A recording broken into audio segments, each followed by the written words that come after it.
Hello everyone, welcome to all of you. Okay, we have already started the economy series for UPSC Mains 2027. तो हम series start कर चुके हैं, उसके videos आपको मिल रहे हैं। आज से क्या है, हम जीएस पेपर 2 और उसका भी स्पेसिफिक सेक्शन इंडियन पॉलिटी जो है उसको स्टार्ट करेंगे। क्या करेंगे? इंडियन पॉलिटी सेक्शन को स्टार्ट करेंगे। अब यहाँ ध्यान रखिएगा कि जीएस पेपर 2 जो है आपका, ठीक है, जीएस पेपर 2 जो है वो काफी ज्यादा डायनेमिक हो जाता है। क्या हो जाता है? काफी ज्यादा डायनेमिक है। अगर हम पॉलिटी को स्टैटिक भी मान के चलें तो उसमें भी क्या है, काफी ज्यादा डायनेमिक चीजें हैं। गवर्नेंस पूरा का पूरा डायनेमिक है। फिर सोशल जस्टिस में आपके जो चीजें आती है वो गवर्नेंस से रिलेट करती है। और फिर इंटरनेशनल रिलेशंस का जो सेक्शन आ जाता है वो पूरा का पूरा क्या होता है, डायनेमिक होता है। ठीक है, तो अब हम क्या करते हैं कि इंडियन पॉलिटी को क्या करते हैं, स्टार्ट करते हैं। तो देखिए यहाँ पर एक चीज का ध्यान रख लीजिएगा, जैसे मैंने आपको इकोनॉमी में भी कहा था, क्या इकोनॉमी में भी कहा था कि आपको कोई भी सेक्शन है आपका, कोई भी सेक्शन है आपका यूपीएससी का, तो उसका जो सिलेबस है, सिलेबस उसका जो एक्सप्लिसिट सेक्शन है वो तो आपको करना ही करना है। क्या? वो तो आपको करना ही करना है। लेकिन इसमें एक चीज इंपॉर्टेंट ये ध्यान रखनी है कि इम्प्लिसिट चीजें क्या हैं। ठीक है, तो पहली बात तो ये होगी कि हम क्या है, एक्सप्लिसिट सिलेबस के साथ साथ इम्प्लिसिट सिलेबस को भी पूरी अच्छी तरीके से क्या है करेंगे। क्या करेंगे? अच्छी तरीके से इम्प्लिसिट सिलेबस को भी अच्छी तरीके से करेंगे। दूसरी चीज यहां पर क्या है कि जैसे मैंने आपको इकोनॉमी में भी बताया कि हमारी जो जो अप्रोच होगी वो बिल्कुल अलग से होगी। ट्रेडिशनल या कन्वेंशनल अप्रोच फॉलो नहीं करेंगे। हमारा काम होगा कॉन्सेप्ट को बिल्कुल क्लियर करना।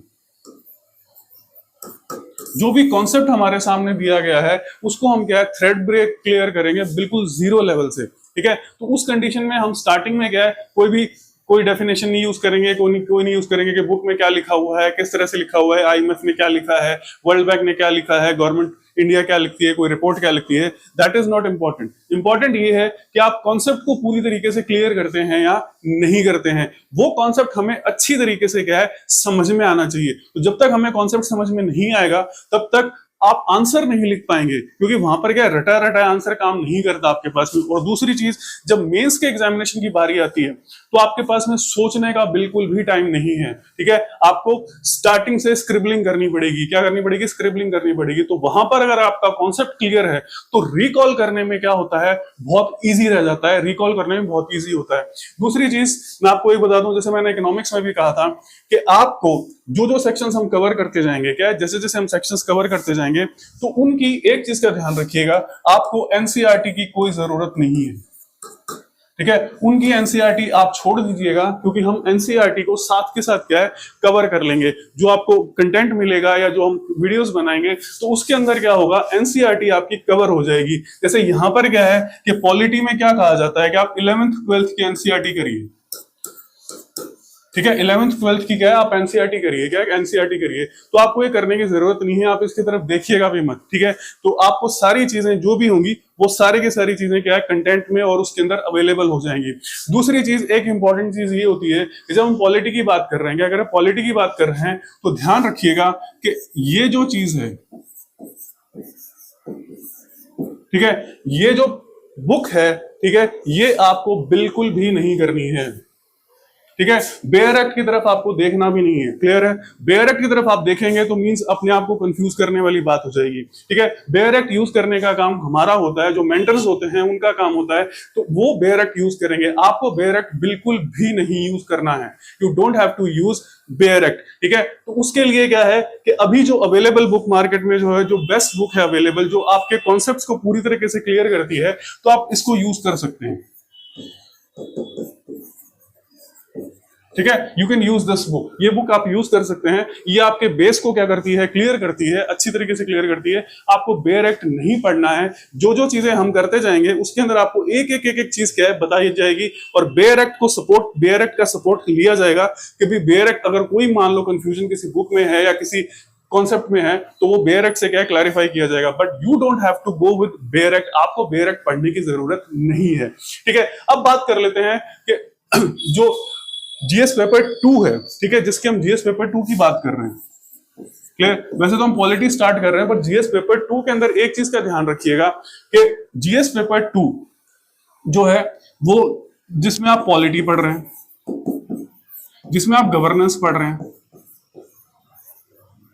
जिसमें आप सोशल जस्टिस पढ़ रहे हैं, और जिसमें आप आईआर पढ़ रहे हैं। ठीक है, ये आपस में क्या है, इंटरकनेक्टेड है। क्या है? आपस में इंटरकनेक्टेड है, एक दूसरे से रिलेटेड है। वही चीजें क्या है आपके कॉन्स्टिट्यूशन में लिखी गई हैं। क्या है? कॉन्स्टिट्यूशन में लिखी गई है, वेलफेयर मेजर्स के बारे में कहा गया है, हमारे आइडियल्स के बारे में कहा गया है, कुछ प्रियम्बल्स में लिखे आइडियल्स लिखे हुए हैं, कुछ बाकी आइडियल्स जो हमारी directive principles of state policies हैं, और कुछ जो राइट्स दिए गए हैं वो फंडामेंटल राइट्स के अंदर हैं। ठीक है, फिर वहां पर क्या है कि फंडामेंटल राइट्स और directive principles of state policy और प्रियम्बल जो है वो गवर्नेंस कैसा होना चाहिए उसके बारे में बताते हैं। क्या बताते हैं? उसके बारे में बताते हैं। जो जैसे हमने बात की कि सारे फंडामेंटल्स और जो वेलफेयर सिस्टम है उसकी हम बात कर रहे हैं, आइडियल्स की बात कर रहे हैं, जो हम इंडिया को बनाना चाहते हैं वो किस पर डिपेंड करता है? That depends upon social justice.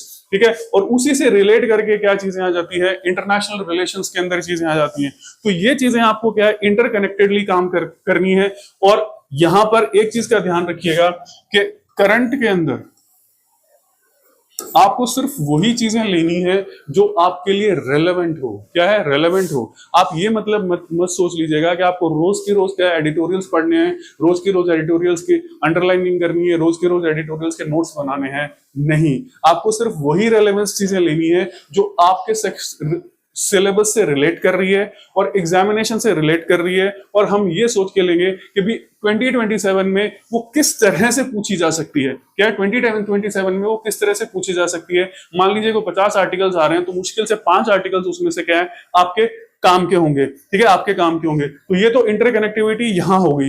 दूसरा क्या है कि एक चीज का ध्यान रखिएगा कि कोई भी सेक्शन ठीक है, कोई भी सेक्शन जो है आपका सिलेबस का कोई भी सेक्शन है वो आइसोलेटेड नहीं है। ठीक है, ज्योग्राफी क्या है, गवर्नेंस से कनेक्ट कर रही है, ज्योग्राफी सोशल सिस्टम से कनेक्ट कर रही है, ज्योग्राफी सोशियोलॉजी से कनेक्ट कर रही है, ऐसे इकोनॉमिक्स एग्रीकल्चर से कनेक्ट कर रही है। ठीक है, और इकोनॉमिक्स गवर्नेंस से कनेक्ट कर रही है, पॉलिटी और गवर्नेंस ये आपस में कनेक्टेड है। और एथिक्स जो है वो आपका हर तरह से क्या कनेक्टेड है। गवर्नेंस उसमें आ जाता है, सोशल जस्टिस उसमें आ जाता है, आईआर के अंदर एथिक्स की टर्म्स उसमें आ जाती हैं, इकोनॉमिक्स उसमें आ जाता है। तो ये सारी चीजें क्या है, इंटरकनेक्टेड है। तो आपको आइसोलेशन में कुछ भी नहीं पढ़ना है। अगर आप आइसोलेशन में चीज पढ़ेंगे तो आप उसको क्या है, एक तो रिकॉल नहीं कर पाएंगे और एक इंटरकनेक्ट नहीं कर पाएंगे। और जब आप आइसोलेशन में चीजें पढ़ेंगे दैट मींस आप क्या कर रहे हैं, अपने टाइम को, जो टाइम और जगह यूटिलाइज करना था वो आइसोलेशन में टाइम को क्या कर रहे हैं, वेस्ट कर रहे हैं। तो यहां पर हम यही करेंगे कि सारी चीजों को क्या है, इंटरकनेक्टेडली क्या है पढ़ेंगे। क्या करें, पढ़ेंगे।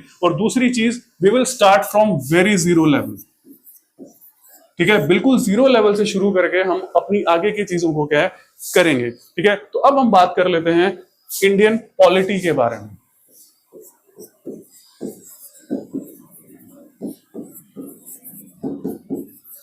ठीक है, इंडियन पॉलिटी के बारे में ध्यान रखिए, डायरेक्ट आप नहीं पढ़ेंगे, आपको जरूरत नहीं है, और एनसीईआरटी की भी आपको क्या है, जरूरत नहीं है। अगर आप पढ़ना चाहते हैं तो वो आपकी मर्जी है, आपके पास अगर लगता है आपको, आपके टाइम है आपके पास, तो आप कर सकते हैं। ठीक है, अब देखिए पॉलिटी का मतलब है पॉलिटिकल सिस्टम बनाना।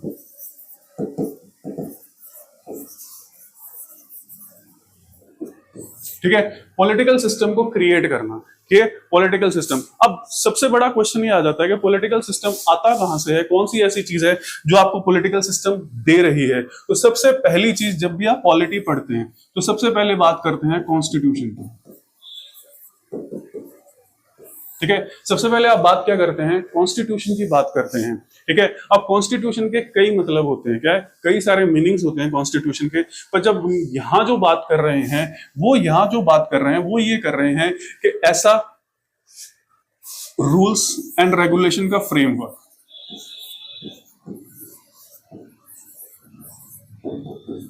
ठीक है, रूल्स एंड रेगुलेशन का ऐसा फ्रेमवर्क, ठीक है, जो क्या करता है सिविलाइज्ड सोसाइटी।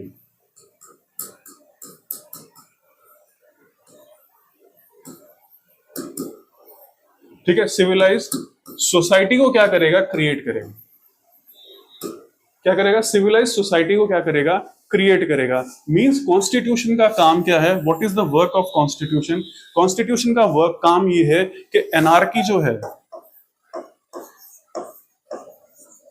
उसको अवॉइड करना।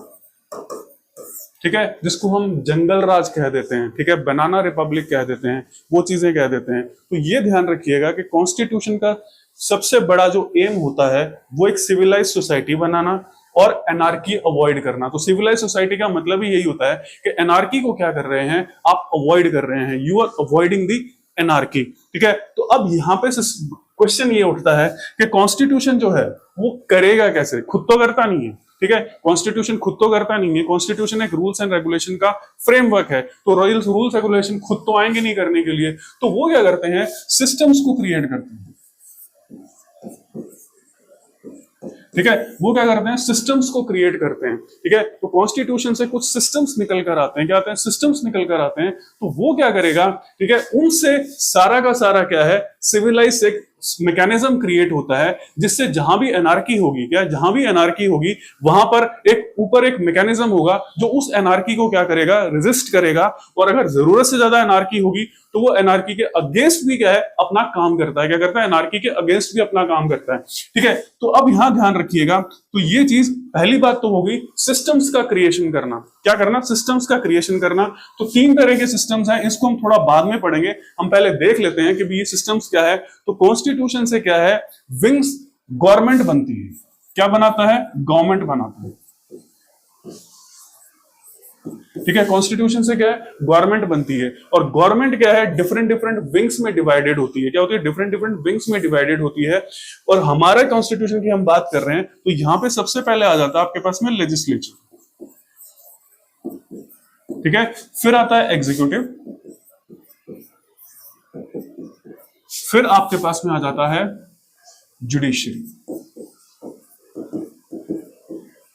ठीक है, तो ये जो सिस्टम होता है इसके जरिए क्या है, कॉन्स्टिट्यूशन एक मैकेनिज्म क्रिएट कर देता है जिससे क्या है, एनार्की को रोकना होता है। ठीक है, एनार्की को बढ़ने नहीं देना और एनार्की को अवॉइड करना। यही क्या है, सिविलाइज सोसाइटी की स्पेशलिटी होती है कि उसमें एनार्की नहीं होती है। There is no anarchy in it. तो ये काम इसमें आ जाता है। ठीक है, तो आप एक बार लिख लीजिएगा, हम इसको डिटेल में आगे करेंगे। इसका काम होता है फ्रेम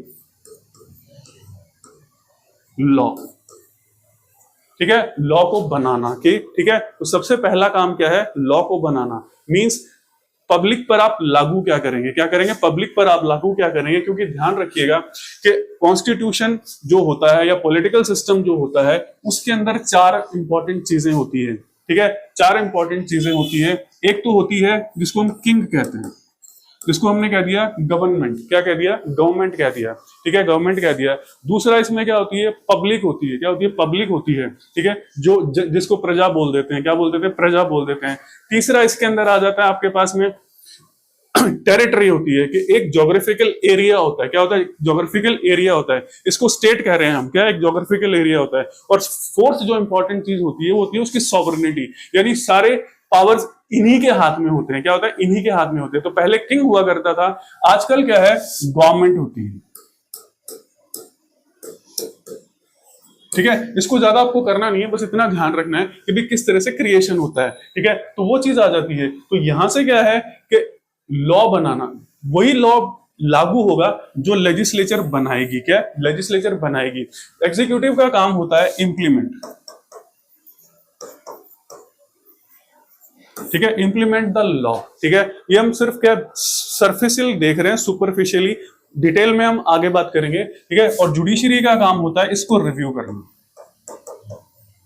ठीक है, इस लॉ को क्या करना, रिव्यू करना कि ये सही से इंप्लीमेंट किया गया है या नहीं है। फिर जुडिशियल रिव्यू सिस्टम आ जाता है, फिर और आ जाता है। तो अब सबसे पहले बात कर लेते हैं हम, ठीक है, चीज की। तो कॉन्स्टिट्यूशन की जब हम बात करते हैं, क्या बात करते हैं, कॉन्स्टिट्यूशन की बात करते हैं। ठीक है, तो एक सबसे इंपॉर्टेंट ये आ जाता है कि कॉन्स्टिट्यूशन के एक तो आता है टाइप्स कैसे होती है। ठीक है, और दूसरा एक इंपॉर्टेंट कॉन्स्टिट्यूशन की चीज आती है, वो आती है नेचर कैसी है कॉन्स्टिट्यूशन। ठीक है, कॉन्स्टिट्यूशन की नेचर कैसी है, क्या है, कॉन्स्टिट्यूशन की नेचर कैसी है, प्रकृति कैसी है, कि किस तरह का कॉन्स्टिट्यूशन है और किस तरह से की पॉलिटी वो क्या कर रहा है, आपको दे रहा है, क्या आपको दे रहा है। तो यहां अगर टाइप्स की बात करें तो पहला आ जाता है आपके पास में फेडरल एंड यूनिटरी। ठीक है, फिर एक और टाइप जो आता है वो आता है रिटन, अनरिटन, ठीक है। फिर एक चीज आ जाती है जिसको हम कहते हैं, जो कॉन्स्टिट्यूशन है वो रिजिड एंड फ्लेक्सिबल,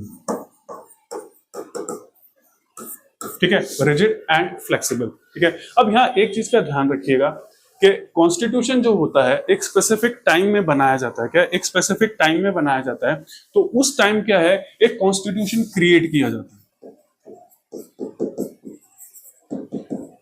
कॉन्स्टिट्यूशन क्या है, क्रिएट किया जाता है एक स्पेसिफिक टाइम के अंदर, ठीक है। जैसे हमारा कॉन्स्टिट्यूशन क्रिएट किया गया था 1948 से लेकर 48 से लेकर 50 तक के हमारे कॉन्स्टिट्यूशन को क्या है, क्रिएट किया गया था। We are constitution is was created in 2 years 11 months के टाइम में, ठीक है। तो वहां पर ये चीज है कि वहां पर क्या है कि सारी फ्यूचर पॉसिबिलिटीज,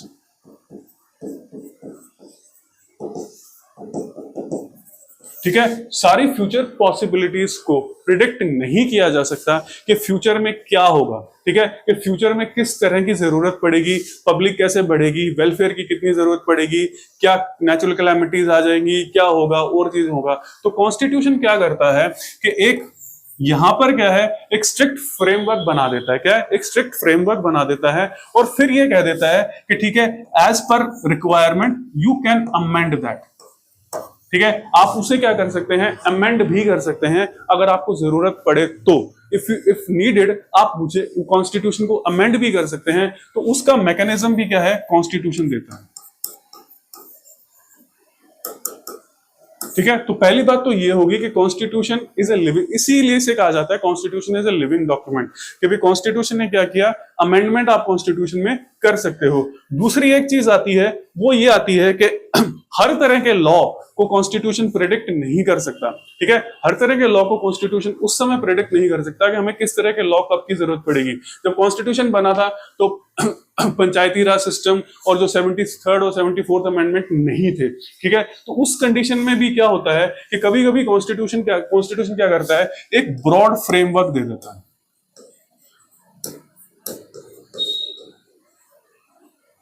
ठीक है। एक क्या करेगा, ब्रॉड फ्रेमवर्क दे देगा, और वो ये कहेगा कि मैंने आपको एक स्केलेटन दे दिया है, अब इसके अकॉर्डिंग आप क्या कर सकते हैं, अपनी तरह से क्या कर सकते हैं, अपने लॉस को क्रिएट कर सकते हैं, ठीक है। अपने लॉस को क्या कर सकते हैं, क्रिएट कर सकते हैं। मींस कहता है कि मैंने ब्रॉड फ्रेमवर्क दे दिया, बाकी काम मैं किसको सौंप रहा हूं, पार्लियामेंट को,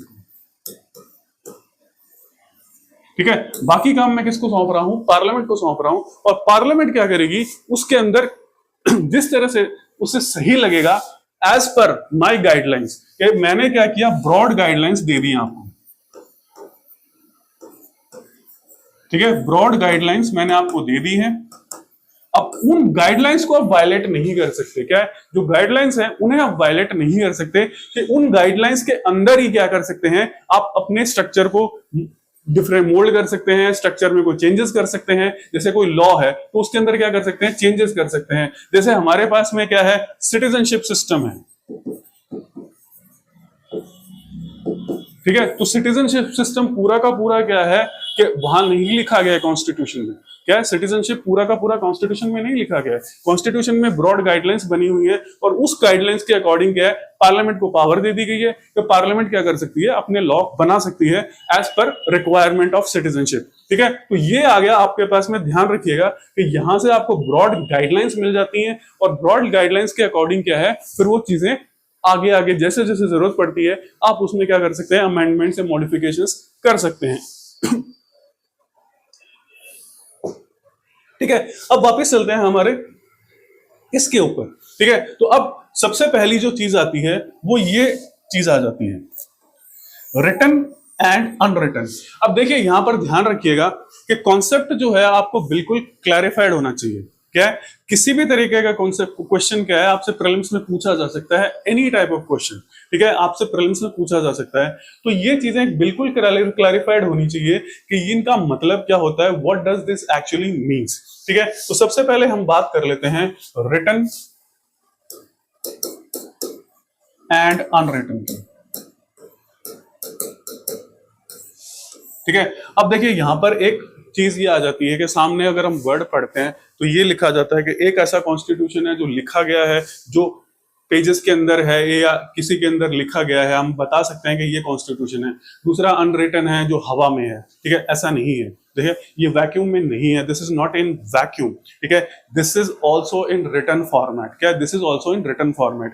अब यहां पर क्या है कि दो डिस्टिंक्शंस इंपॉर्टेंट हो जाते हैं जब हम रिटन की बात करते हैं, ठीक है। जब हम रिटन कॉन्स्टिट्यूशन की बात करते हैं तो ध्यान रखिएगा, इसे बनाने के लिए एक कॉन्स्टिट्यूएंट असेंबली बनाई जाती है।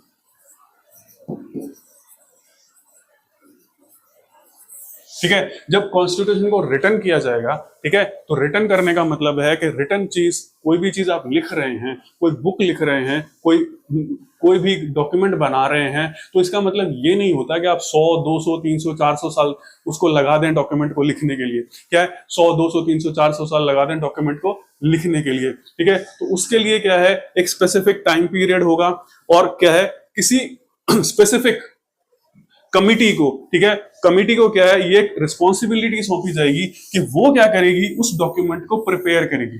क्या करेगी, वो उस डॉक्यूमेंट को क्या करेगी, प्रिपेयर करेगी। तो वो जो प्रिपेयर करने का जो रिस्पॉन्सिबिलिटी होती है वो किसको दी जाती है, कॉन्स्टिट्यूएंट असेंबली को दी जाती है। तो वो क्या करती है कि एक कॉम्प्रिहेंसिव डिस्कशन करती है, ठीक है। क्यों, क्योंकि पूरे कंट्री पे कॉन्स्टिट्यूशन लागू होना है। क्या है, पूरे कंट्री पे कॉन्स्टिट्यूशन लागू होना है। उसका मतलब ये नहीं हो सकता कि भी किसी एक इंसान की विम्स एंड फैंसीज को क्या है, उस पर अप्लाई कर दिया जाए। क्या कर दिया जाए, अप्लाई कर दिया जाए। तो वो क्या करते हैं, कॉम्प्रिहेंसिवली डिस्कस करते हैं, कॉम्प्रिहेंसिव डिस्कशन करते हैं और फ्यूचर प्रोस्पेक्ट्स को देखकर क्या करते हैं, एक डॉक्यूमेंट प्रिपेयर करते हैं। क्या करते हैं, एक डॉक्यूमेंट क्या करते हैं, प्रिपेयर करते हैं। और वो डॉक्यूमेंट क्या कहलाता है, दैट डॉक्यूमेंट गेट्स द ठीक है, वो क्या है, उसको रेकन किया जाता है, उसको क्या कह दिया जाता है, that is known as constitution.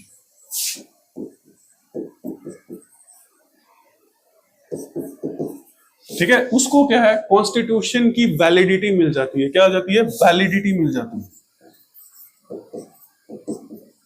ठीक है, उसको कॉन्स्टिट्यूशन की क्या है, वैलिडिटी मिल जाती है। तो यहां दो पॉइंट इंपॉर्टेंट है। एक तो उसको बनाने के लिए क्या है, एक स्पेसिफिक कॉन्स्टिट्यूएंट असेंबली बनाई जाती है। क्या असेंबली बनाई जाती है, और फिर उसके लिए एक स्पेसिफिक टाइम फ्रेम रखा जाता है और एक स्पेसिफिक डॉक्यूमेंट के अंदर क्या है, वो सारा का सारा जो भी फ्रेमवर्क है आपका, वो क्या कर दिया जाता है, कोडिफाई कर दिया जाता है। ठीक है, वो क्या कर दिया जाता है, कोडिफाई कर दिया जाता है। अगर इस तरह का कॉन्स्टिट्यूशन है, ठीक है, इस तरह का कॉन्स्टिट्यूशन है, तो उसको हम क्या कह देते हैं, रिटन कॉन्स्टिट्यूशन। क्या कह देते हैं, रिटन कॉन्स्टिट्यूशन। और अगर मान लीजिए ऐसा कोई कोडिफिकेशन नहीं हुआ है, ठीक है, ऐसा कोई कोडिफिकेशन नहीं हुआ है, मींस पार्लियामेंट या लेजिस्लेचर जो है, जो कोई भी लॉ पास करती है, क्या है, कोई भी लॉ पास करती है, वो एक तरह से क्या है, वो कॉन्स्टिट्यूशन का ही क्या है, पार्ट बन जाता है। क्या है, कॉन्स्टिट्यूशन का ही क्या है, पार्ट बन जाता है। तो उसको क्या कह देते हैं हम, अनरिटन कॉन्स्टिट्यूशन। यानी ये कोई कोडिफाइड सिस्टम नहीं है जो स्पेसिफिकली हो, चाहे वो 500 पेज का हो, चाहे 5000 पेज का हो, चाहे 50 पेज का हो, एक स्पेसिफिकली कोडिफाइड सिस्टम अवेलेबल नहीं है किसी कंट्री में। तो उसको हम कह देते हैं, that is known as unwritten constitution. और यहां पर क्या है, ब्रिटेन है। ठीक है, तो ब्रिटेन में जब अनरिटन कॉन्स्टिट्यूशन है, दैट मींस कोई कॉन्स्टिट्यूएंट असेंबली कभी बनी ही नहीं ब्रिटेन में, क्योंकि कॉन्स्टिट्यूशन ब्रिटेन में अनरिटन है, कोई एक स्पेसिफिक कोडिफाइड कॉन्स्टिट्यूशन नहीं है। ठीक है, और अगर हम रिटन की बात करें तो हमारा कॉन्स्टिट्यूशन रिटन है, यूएस का कॉन्स्टिट्यूशन रिटन है, और मोस्टली सारे कंट्रीज का कॉन्स्टिट्यूशन क्या है, रिटन फॉर्म के अंदर आ जाता है। तो सबसे पहले ध्यान रखिएगा, डिस्टिंक्शन ऑफ कॉन्स्टिट्यूशन की रिटन अनरिटन की ये हो जाती है कि यहां पर ये एक इंपॉर्टेंट फैक्टर जो है काम करता है। एक ये इंस्टीट्यूशन कह लीजिए, एक ग्रुप कह लीजिए, एक डिवाइस कह लीजिए, कुछ भी कह लीजिए, जो क्या करता है, एक जितने लॉस की जरूरत होती है उसको ब्रॉड फ्रेमवर्क में कोडिफाई करता है और फिर मैकेनिज्म क्रिएट करता है कि आगे आप अमेंडमेंट्स कैसे कर सकते हैं। ठीक है, अब दूसरी जो चीज आती है वो आती है रिजिड एंड फ्लेक्सिबल। ठीक है, अब रिजिड एंड फ्लेक्सिबल का मतलब क्या है, अब देखिए यहां पर देखिए एक चीज होती है कि कॉन्स्टिट्यूशन को क्या है, जैसे मैंने कहा कि भी एक स्पेसिफिक टाइम में कॉन्स्टिट्यूशन प्रेडिक्ट नहीं कर सकता कि भी आगे क्या होगा। तो उस कंडीशन में क्या है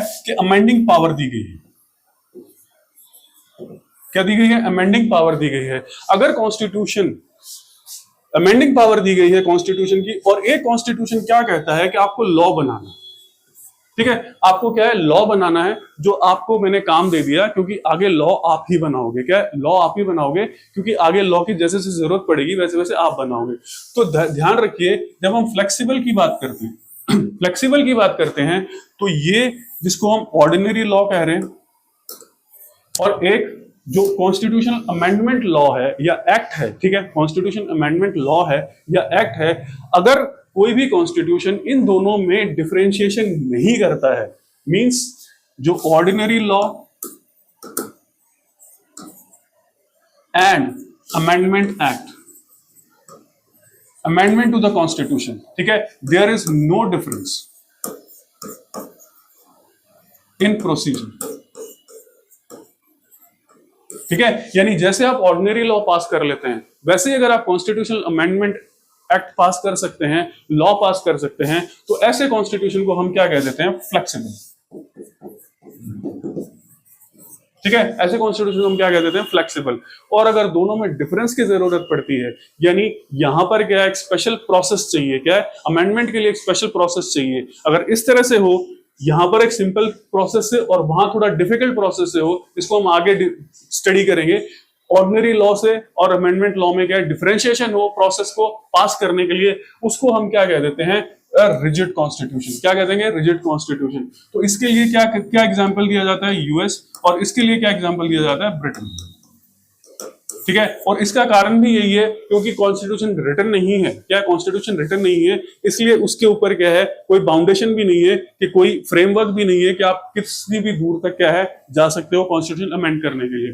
फिर आ जाता है आपके पास में फेडरल और यूनिटरी, ठीक है। दूसरी ये चीज आ जाती है फेडरल और यूनिटरी। यहां ये ध्यान रखिएगा, जब हम फेडरल और यूनिटरी की बात कर रहे हैं, और यूनिटरी, ठीक है, तो ये जो चीज है ये एक कॉन्सेप्ट पे डिपेंड करती है, कॉन्सेप्ट पे बेस्ड होती है, वो होती है डिवीजन ऑफ पावर्स,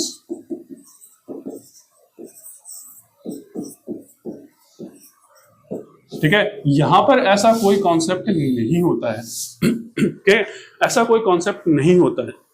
अब यहां एक और डिस्टिंक्शन आ जाती है कि जब हम फेडरल की बात कर रहे हैं, ठीक है, तो वहां पर क्या है कि दो तरह की गवर्नमेंट होती है। एक गवर्नमेंट होती है यूनियन या सेंटर के अंदर, और एक गवर्नमेंट होती है स्टेट्स के अंदर, ठीक है। मींस कॉन्स्टिट्यूशन खुद ही क्या करता है कि कंट्री को क्या करता है, डिफरेंशिएट कर देता है एक होलसम कंट्री में, यानी पूरा एक ज्योग्राफिकल एरिया ले लिया और उसी को क्या कर दिया, डिफरेंट डिफरेंट सेक्शंस में बांट दिया, डिफरेंट डिफरेंट ज्योग्राफिकल एरियाज में बांट दिया, और उन्हें क्या कह दिया, स्टेट्स कह दिया, उन्हें क्या कह दिया, स्टेट्स कह दिया। अब यहां पर ध्यान रखिएगा, यहां पर कॉन्स्टिट्यूशन कर रहा है क्या, कॉन्स्टिट्यूशन इज डूइंग दैट।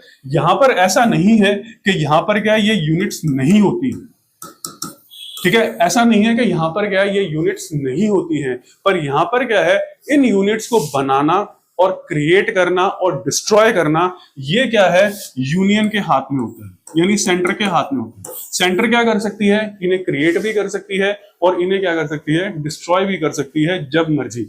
यानी कॉन्स्टिट्यूशन में ऐसी कोई प्रोविजन नहीं दिया जाता कि भी इस तरह की यूनिट्स होगी, ठीक है। तो यहां पर क्या है, जब यहां ये बनाया और यहां ये बनाया, तो इनका कॉन्स्टिट्यूशन ने क्या किया, इंडिपेंडेंट एग्जिस्टेंस दिया। इंडिपेंडेंट एग्जिस्टेंस दिया मींस कॉन्स्टिट्यूशन क्या कर रहा है, इन्हें पावर्स दे रहा है, ठीक है, इन्हें क्या कर रहा है, पावर्स दे रहा है अलग से, क्या है, जो पावर्स यहां पर इस यूनियन के पास में नहीं है, ठीक है, यूनियन के पास में नहीं है। तो यहां ध्यान रखिएगा कि जब डिवीजन ऑफ पावर्स की बात आती है, ठीक है, यहां भी डिवीजन ऑफ पावर्स है और यहां भी है, ऐसी बात नहीं है, क्योंकि अगर आप यूनिट बनाएंगे काम करने के लिए तो उन्हें कुछ ना कुछ पावर्स क्या करनी पड़ेगी, देनी पड़ेगी। पर यहां पर जो भी पावर्स हैं वो कौन दे रहा है, that is giving the union government. तो यूनियन सेंटर में जो गवर्नमेंट बैठी है वही सारी पावर्स दे रही है जितनी उसको जरूरत है काम करने के लिए। बट यहां पर क्या है, स्टेट्स को कॉन्स्टिट्यूशन ने ही क्या है, पावर्स दी है कि आपके पास में ये पावर्स होंगी और इन पावर्स के अंदर यूनियन इंटरफेयर नहीं कर सकते, क्या यूनियन इंटरफेयर नहीं कर सकते। तो इस तरह का अगर कॉन्स्टिट्यूशन होता है तो उसको तो हमने कह दिया फेडरल, क्या कह दिया, फेडरल दोनों बने हुए हैं और दोनों को पावर्स किसने दी है? कॉन्स्टिट्यूशन ने खुद ने दी है इन रिटन फॉर्मेट। और यहां पर क्या है कि ये यूनिटरी सिस्टम है, यूनिट्स हैं पेरिफेरी में, क्या है, पर सारी की सारी पावर्स कहां से आ रही है? सेंटर से आ रही है। सेंटर की गवर्नमेंट है, वही क्या कर रही है? उन्हें पावर दे रही है। इसी को बोल दिया हमने यूनिटरी सिस्टम। क्या कह दिया? यूनिटरी सिस्टम कह दिया। सारी पावर्स कंसेंट्रेटेड कहां है? सेंटर के हाथ में है। और सेंटर कोई भी पावर दे सकता है और कोई भी पावर कभी भी क्या कर सकता है? ले सकता है। यहां पर हमारे पास क्या है? कुछ न्यूएंसेस हैं स्टेट्स की पावर के अंदर, ठीक है। स्टेट्स की पावर में कुछ न्यूएंसेस हैं, तो वो जब न्यूएंसेस हम पढ़ेंगे तो न्यूएंसेस को हम क्या कर लेंगे? डिटेल में देख लेंगे कि भाई न्यूएंसेस क्या चीजें हैं। ये भी ठीक है, फेडरल, हमारा कॉन्स्टिट्यूशन फेडरल होते हुए भी क्या है? यूनिटरी की तरफ क्या करता है? मूव करता है, ठीक है। तो ये चीज थी, ठीक है। तो ये आज के वीडियो में क्या है? हमने थोड़ा बेसिक पढ़ा था इसका। क्या है? बेसिक पढ़ा था इसका। तो ध्यान रखिएगा, जो जो नए कॉन्सेप्ट आपको दिए गए हैं, जैसे हमने क्या किया था, रिटर्न के बारे में क्या है? कॉन्स्टिट्यूएंट असेंबली को बीच में लेकर आए थे, ठीक है। डायरेक्टली नहीं कहा था कि कोडिफाइड सिस्टम है और इसमें क्या है? कोडिफाइड सिस्टम नहीं है। इसी तरीके से क्या है? बेस। तो ध्यान रखिए, आपको अपना क्या है? बेस बिल्कुल क्लियर करके रखना है।